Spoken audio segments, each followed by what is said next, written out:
Why Hollywood won't cast Brendan Fraser anymore. There was a time when actor Brendan Fraser was starring in multiple movies regularly.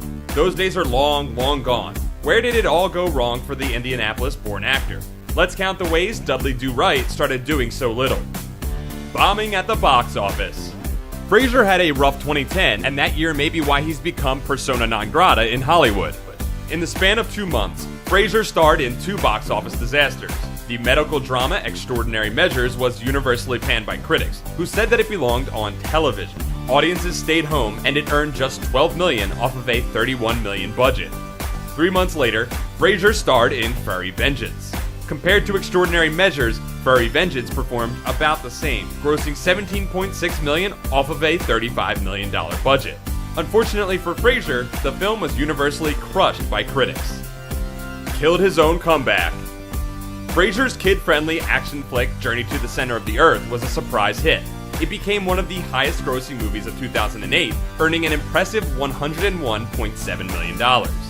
New Line Cinema wanted a sequel, fast, but Fraser wanted to hold out for the original's director, Eric Brevig, who was busy finishing Yogi Bear 3D. The studio decided to use a new director and replaced Fraser with Dwayne "The Rock" Johnson. On the one hand, Fraser's loyalty was admirable. On the other, his timing couldn't have been worse.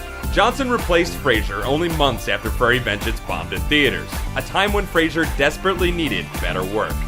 The Mummy franchise limped on.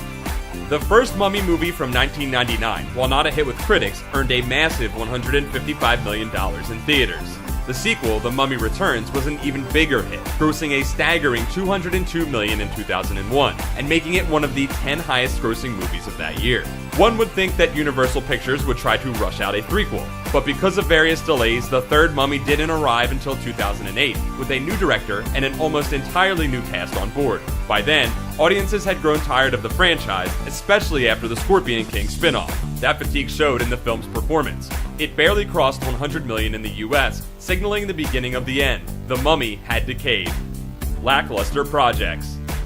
Some of Fraser's biggest flops included the live-action adaptation of Dudley Do Right, which grossed a paltry $9.9 million off of a $70 million budget, the bizarre 2001 comedy Monkey Bone, which earned just $5.4 million off of a $75 million budget, and Looney Tunes Back in Action, which took in $20.9 million off of an $80 million budget. At the time, Fraser was lucky that he had the Mummy franchise to counter these flops. His weird Golden Globes clap.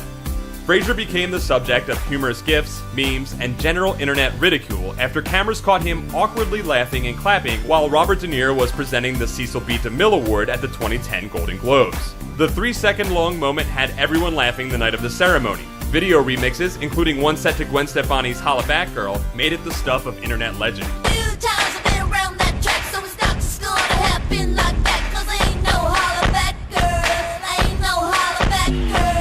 Once the affable star of innocuous Hollywood movies, Fraser looked awkward and somewhat out of place. It's okay, Brendan. We'll still give you an awkward ovation. Thanks for watching. Subscribe to our YouTube channel to see more videos like the one you just saw, and leave us a comment to let us know why you think Hollywood's given Fraser the cold shoulder.